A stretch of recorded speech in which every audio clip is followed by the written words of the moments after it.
y'all, and welcome back to Faith, Family, and Fun Reviews. If you're new here, on this channel, I share with you delightful, family-friendly, and faith-based movies and television shows. As you can tell by the title of this video, y'all, we are back to County Rescue Episode 2. Our first original series.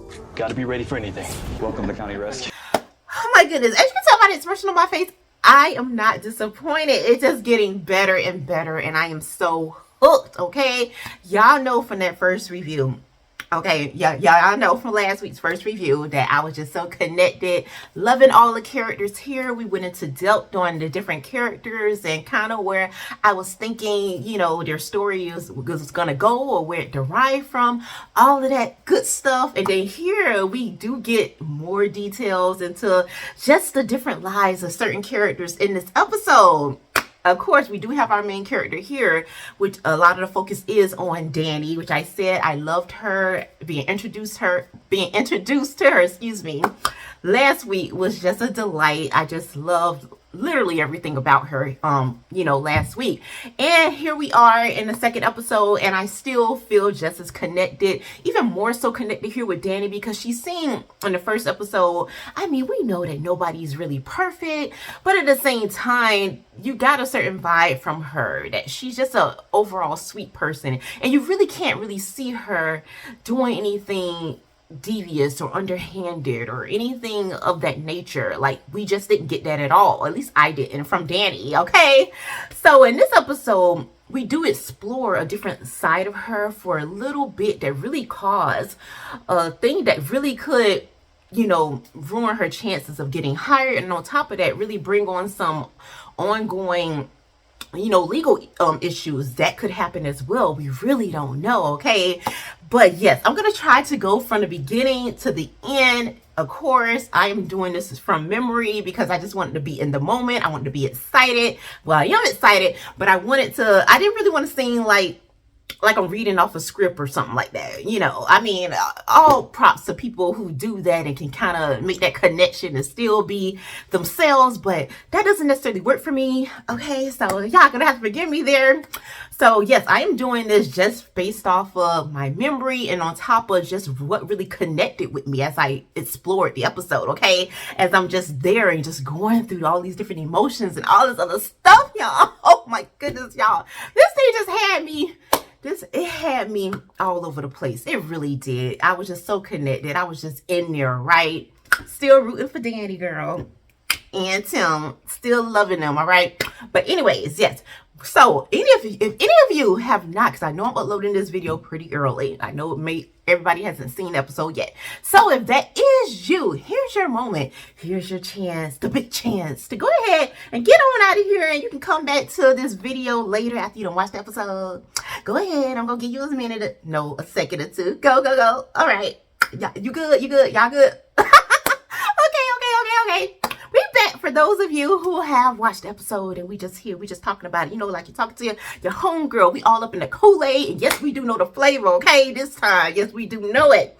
All right, so in the beginning of the episode, I don't know, it's something about that simplicity of the way that it starts out. Number one, I just love the opening song, the opening credits. I know it's just, most people may not think it's really a big deal, like it's something extravagant or anything like that. But to me, I don't know, the simplicity of it, and it just made me feel like, I don't know, connected. It's homey. It's not like, it doesn't seem like far off somewhere, like we just watching something off somewhere. It just seemed connected, and it seemed a bit family oriented, just the way that it is. And it's very, of course, like any opening credit, really short, but I don't know, I just get that feel, that homey, cozy feel, and I just love that. Okay, let me say that again. I just love that.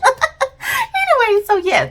So the beginning episode starts a lot like the first episode, that we have that opening scene with Tim and Danny, which y'all gonna have to help me because maybe I'm reading a little too much into this. I probably am, but I'm still gonna do it anyway because that's what makes it fun.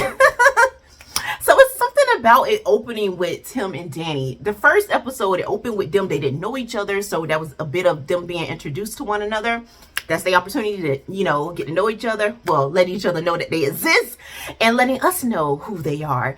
And so I love that familiarity with the second episode opening like that, but now they know who each other is and they're connected, and something just tells me, I feel like they're giving me, I feel like a little bit of foreshadow here, okay? Y'all telling me something. Y'all trying to tell me something? Great American Pure Flix. Y'all trying to tell up a little something, okay? That something is going on with these two. I mean, I felt that way in the first episode, but y'all opening up with them again like this, okay? Y'all getting on past me. It's something there, right? It's something there. So I love that. And they're like, okay, they going to work. They good. They feeling a little bit confident, you know, even though they're still newbies, but y'all know that feel. Once you done got past your first day of work, you feel like, I see myself here. I can belong here. And that's the vibe that I'm getting from them. But at the same time, they do give us a little insight of how they felt about Griffin. Y'all remember Griffin appeared at the end of the episode of episode 1. So we knew something was up. I told y'all he was going to be messy. I told y'all he is a slacker. I felt that way. And apparently Tim and Danny feels that way as well. And they feel like this is the competition. So we need a strategy here. We need to eliminate, you know, the process of elimination here. And at this point, Danny feels like if she don't get it, she'd rather Tim get it. And I know Tim feels the same way. If he doesn't get it, he'd rather Danny. Anybody but Griffin. He does not deserve this in their eyes. So they come up with, you know, this strategy of basically, well, they're going to team up and, you know, try to eliminate him. Not in a way I don't feel like they mean, you know, do something to kind of mess him up, but they're thinking, you know, let's just try to be on each other's team, you know, keep each other updated on whatever's going on, like in that kind of sense. So I understand it. So here we go. They go into the building and all of that. They feeling good. They fight, they're early, even though, what is that? Yeah, Chief Scotty feels like if you're 5 minutes early, you're late, okay? So they are early, and they feeling good about themselves. But long and behold, y'all, Griffin shows up. He is 15 minutes late. I believe it's 15 minutes late. He is 15 minutes late, okay? And on top of that, I don't know, Griffin may let some of y'all know out there, for those of y'all out there who be late and stuff. If you late, here's Griffin advice. Bring something to eat, okay? That is how you do it. If you're going to be late, bring something to eat. And he brought some donuts, so everybody was just cool with him. Scotty is cool with him. Danny feeling like, okay, she wondering what the chief going to have to say. He is late. What do you mean? What you going to have to say? She is on the standby. She like, okay, let's see. Okay, let's see what's going to happen here. Griffin, you going to get it this time. You going to get it. But nothing ain't happened. So he just handing out donuts. Everybody just pleased with him. And then Danny and Tim looking like, are you serious? Seriously, this is how it's gonna be? And so Griffin approached him, and he got that little sly look on his face, like, like you know, like what y'all got? He letting them know, okay, he is in it to win it. However they want to bring it. Griffin is like, go ahead, let's do this thing. He offered him some donuts. Danny, like, she ain't taking that. You ain't taking that from the enemy. Danny said she cool. You know, she prefer cupcakes. I prefer cupcakes, okay? You tell him, Danny. And so, anyways, then he referred, this is what I started to laugh, y'all. He refers to Tim. Y'all know Tim, that's his name, Tim. He called him Timmy. What you trying to say, Griffin? You gonna refer to that man Tim? You just gonna mess up the man's name and don't even have no remorse, no shame in it or anything. And of course, Tim is such a sweetheart. He doesn't even correct them. He's like underneath his breath. He's like, it's Tim. But he doesn't really say nothing. And Griffin goes ahead and, you know, ride off into the sunset doing his little thing, whatever little scheme he up to next. But it's just like, oh my goodness, is it really going to happen like this? And then after that, they have like a couple emergencies. Tim goes out with Duke and somebody else. I think it was Marcos, probably. I don't know. He goes out with one of them. Well, both of them, I think. And then Danny goes out with, she has an emergency, so she goes out with Ashley. And I just love the fact that when she connects with Ashley, because I feel like I told y'all from the last review that they do have some kind of connection. They're both believers, and there's something there with Ashley. Of course, we don't know her entire story, but we know there's, at least I feel like there's something there. So she goes out and they help this guy who apparently probably got dehydrated or something. This elderly guy, something happened with him. And so Danny is really cool. She knows what she's doing. And Ashley's kind of walks off and leave her, you know, to tend to the guy because she feels like, you know, Ashley knows what she's doing, all right? So when she tried to get him on a gurney and get him into the ambulance, there's the issue there. And then you can just see it on her face because she glanced back at Ashley, and Ashley is taking a call. So that was her opportunity, because Ashley let her know, all right, if anything comes up, any questions, you know, she's right over there, like 50 feet away or something like that. And you could tell by this look that Danny gives, like she had that inner, you know, that inner conflict. I could ask her to help me, you know, load him up into the ambulance, or I could just do this myself and I'm gonna look like super Christian, superhuman here. And that'd kind of get her some points, she feel like, with the chief, and maybe actually go back and tell the chief like she did it all by herself. And you could tell that is happening right there. You can tell that's what she's thinking. So she tried, and there's the little thing that happened, y'all, okay?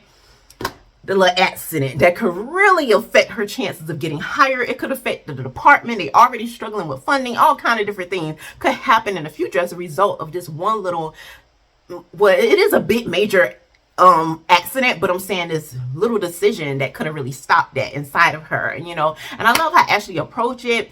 Ashley was really, you know, about, she has to do her job at the end of the day. As much as she loves Danny and want Danny to win and all these different things, she's still about integrity. And I appreciated that from Ashley.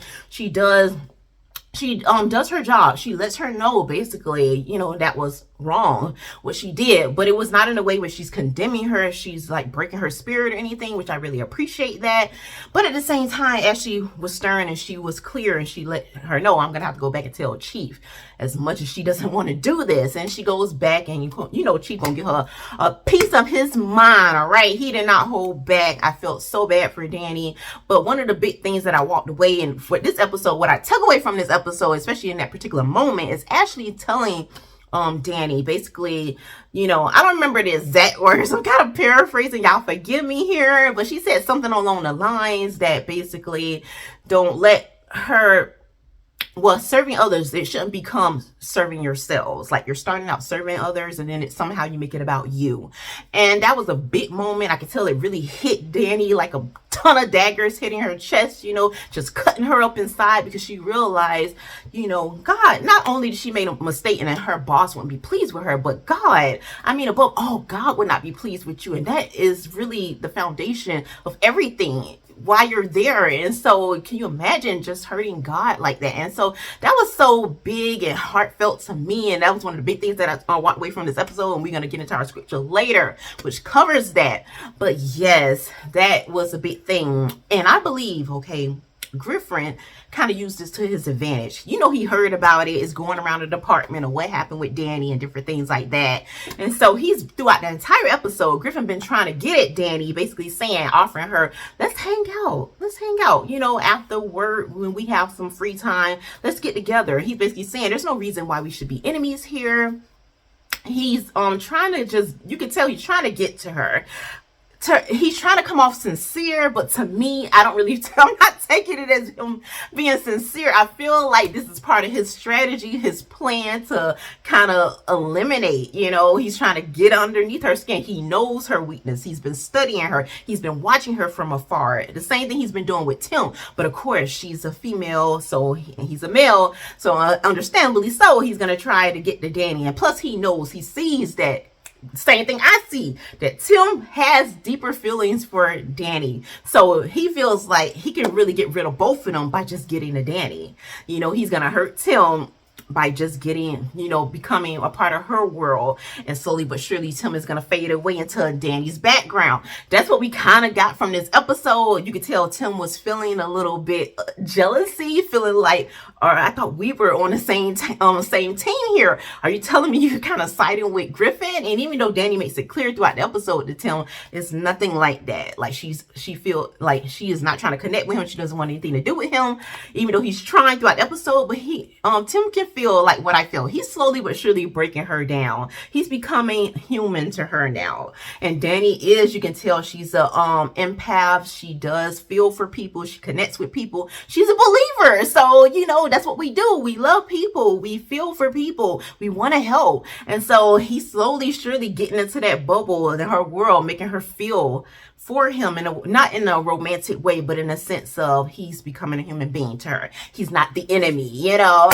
And so so we got that going on. So that's Danny's world. That's what's going on with Tim and all of that. But then we got this other little story unfolding. Y'all remember I told y'all about Duke in the first episode. And y'all know how he came off to me, stick in the mud. You know, probably feel like you're a little better than some people. Not necessarily that you're trying to be, but it comes off that way because he seems a little bit standoffish. But I can tell he has some, you know, traumas going on that people don't know about. So that's why it seems that way. And here we dive into that episode. Well, we dive into his story a little bit here. Now I know, okay, he's not a single father. He's actually married with 2 daughters. So we see him come home to his household, but instead of coming home to that warm comfort, that peace, which your household should be, you know, especially when you're working around the clock, the way that he works these long hours, you would think when you see your wife, when you see your kids, you should be like, wow, like, honey, and all of these things, and you're just excited because that is your world. That's what you live for, you know, in a sense, besides God, of course. But we do not get that feel. We get the feel of like he's almost like he's not there. He's there, but he's not for some reason, and it's just disturbing. Really, it really is disturbing. Okay, and so your girls, your precious girls, come up to you telling you about their world. They basically want to spend time with you, and you are like, you know, you want to get some rest. You promise to spend time with them later, but your one daughter basically tells you that's what you always say, Daddy. I mean, when is it gonna happen? And so the mom kind of interrupts, you know, to try to give him a breather. Maybe he needs like a little 5 minutes to wind down or something like that. And she's really trying to connect with her husband here, but Duke is very standoffish. He does not want to open up. He doesn't want to open up his world for whatever reason here. We just don't know. But it seems as much as he's telling her he doesn't want to, he wants to keep his job and his home life separate. But that's what you're saying out of your mouth, but your actions is you're bringing your home, well, you're bringing your work home, and it's showing because you can't connect. You won't talk to your wife. You're lashing out at her, and when he lashed out at her, my eyes just went like this. No, you didn't. You better calm down. I mean, all that bass in your voice, what you doing? What you doing, Dookie Doo? Okay, do I need to remind you? Do I need to remind you that I don't birth your kids? That I don't stand behind you on your dream and all these different things that's going on? Okay, slow your roll now. And that is the vibe that I got from the wife. But at the same time, I got this heartbreak. Like, she's just totally, her heart is breaking inside. Like, literally. Like, she's trying so hard. And she even throws out there that she may have to leave this marriage. She needs a father in the home. She needs a husband in the home. Like, she basically says, you know, you're quick to run to these 911 emergencies and you give your all and you save people, but you have an emergency at home. What are you going to do about this, Duke? What you going to do about this, Dookie Duke? That's basically what she put out there. Okay, so nothing was really resolved within that whole mixture there. It just seems like he just got even more disconnected, but at the same time angry because he feels like, who are you to threaten me with, you know, breaking up our family? And so it was just heartbreaking. At the same time, you just hoping that they'll connect. You're hoping that they can maybe get some counseling or something going. Y'all gotta do something, okay? Duke, I am for you, honey. I want you to make it. You got a supporting wife, beautiful kids. I want you to have this now. Don't mess this up. Don't you do it. But yeah, that is how that went. And then we all slide back in. We gotta slide back in, okay? We slide back in with Danny. And Danny parents, I did not mention this from episode 1. Danny parents did appear in episode 1. They really seem very, very discouraging. I'm wondering where Danny get all of this passion for Christ, where she's, you know, feel like she's hearing from God and all these different things, because her parents in the episode 1, like, looked at her like she was crazy, almost as if she's never been raised in a believing household. You would think the way that they respond to her, because they're very, very discouraging in episode 1. They come back in episode 2, just pop up on her, and at the same time bringing all that negativity. Like, I understand that they want the best for their daughter. They believe that she's smart. She got, you know, top grades, and she was on her way to being a doctor, and for whatever reason that didn't work out for her. She chose a different path because she believed God led her down a different path, and they can't seem to wrap their minds around it or get over it. They're basically discouraging her at every point. When Danny opens up and tell them about the accident that happened today, her mom, and tried to wiggle that in, like, maybe this isn't for you. Maybe that circumstances are trying to tell you that you chose the wrong path here. And I love that Danny did in a very respectable way, kind of got them out of her home, got out the negativity, got out the unbelief, not letting nobody deter her from what God got her on. And then she settles back in her little sofa, trying to get, calm herself down and get all of that yucky stuff out of her mind from what her parents brought to, the table. And then, long and behold, all of this stuff that Griffin been trying to pour out there, sprinkle out there throughout the episode, she ends up with her phone getting ready to text him. And I'm wondering, you finna take him up on his offer? Danny, don't you do this to me. Don't you do this, girl. And that's how it ended. I was like, are we really gonna end it this way? Y'all gonna make us wait another week to see what's going on? Nah, Great American Pure Flix. Okay, y'all know what y'all doing. I see you. You know what you're doing. Okay. But yes, that is how it concluded. I am so in this. Y'all can tell I'm in it. I'm in it to win it. Okay. But before I close us out, let's go ahead and get into our scripture. We had a blast, didn't we, y'all? We're coming out of Galatians 5:13, and it reads, "For you, brethren, have been called to liberty. Only do not use liberty as an opportunity for the flesh." That's what Danny did in this episode, okay? "But through love, serve one another." So that's all I have for you. Thank you so much for watching. And until next time, may the Lord bless and keep you both now and forevermore.